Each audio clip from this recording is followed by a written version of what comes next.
Dahil napakagalante ng Pia Phones Gadget Hub, magkakaroon tayo ng palaro sa mga vlog. Siyempre, abang-abang na lang kung saan lugar kami magpapalaro. Pwede kayong manalo ng AirPods or ng cash prize. Kaya tutok lang sa aking video. Hello everyone, at nandito tayo sa Green Hills para tanungin natin si Sir Dan sa mga available laptop niya. Sama ka sa biyahe ko. Then Sir Dan, regarding pala sa mga laptop, ano pala yung mga ire-recommend nyo na pang student or pang office, sir? Kung pang student, sir, meron tayo ditong M1. Actually, kung mga pang student, pang typing lang, like typing lang or pang basic editing, kaya-kaya ng mga M1, M2, or M3. Depende sa budget nyo. Sir, ano pala yung pinakamura na kaya nilang mabili, sir? Meron tayo dito, sir, ito, M1. MacBook Air na M1. Kung gusto mo nang medyo mas mababa yung budget mo, meron tayong M1. Medyo mas mataas naman yung budget mo, pwede rin tayong mag M2. Or kung gusto mo naman ng mas latest, meron tayong M3 dito. Siyempre sir, unahin muna natin sa mga konti lang muna ang budget. Sa M1 sir, ano po pala yung nito sir? Storage sir? Ito base model lang, naka 8 GB RAM and 256 GB SSD siya.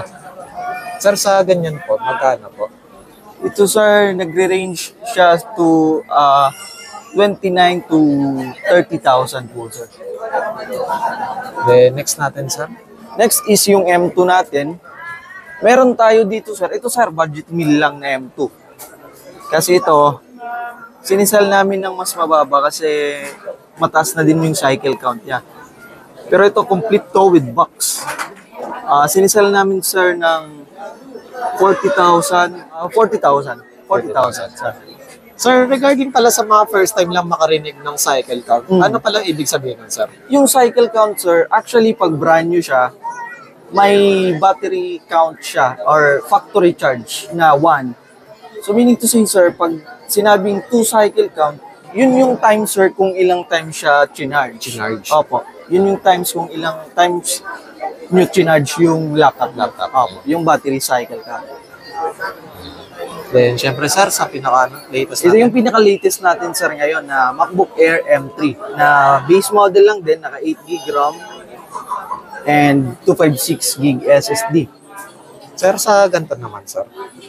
Sa ganito, sir, ito sinisell namin ng 54,000 po. 54,000. Po. Then, syempre sir, sa natin? Dito naman, sir, meron tayong MacBook Pro na M1 kung mga pang video editing or mga heavy usage. Ito, sir, naka-customize to. Naka 16 GB RAM and 512 SSD. And meron din ditong 16 GB RAM and 256 SSD. Lahat yan, sir, mabababa lang cycle counts. Hindi po siya mga masyadong gamit. At syempre guys, kung ayaw nyo or may hinahanap pa kayong ibang laptop, meron pa rin sila dito. Opo, visit na lang kayo sa store nila or PM nyo sila. Lalagay ko na lang sa description yung kanilang contact number. At syempre, para makapili kayo ng maayos, punta kayo sa kanilang store. At may mga 16-inch din tayo dyan, sir.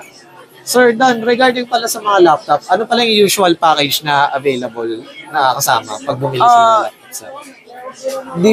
Ito, sir, iba-iba kasi, sir, eh. May iba kasi na complete with box kasi hindi naman lahat na nagsisell kasama pa yung box.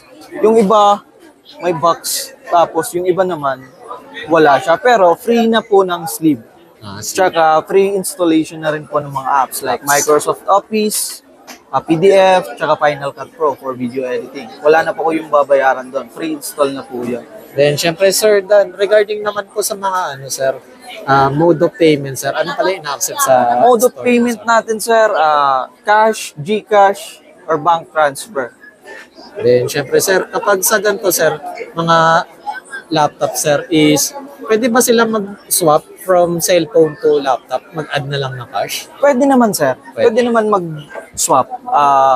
Kung halimbawa cellphone, syempre, check muna natin, then add na lang sila ng cash. Ayan. Opo. Then, syempre sir, kapag sa ganito sir, is ano pala yung warranty niya sir? Ang warranty natin, sir, is 5 days replacement and 1 month service warranty. Wala lang kaming warranty, sir, pag mabasag or mabasa yung unit. Yan lang naman po.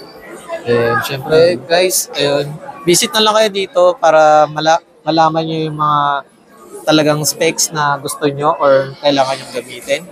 Talagay ko na lang sa description yung number nila. At ayan. Thank you Sir Dan.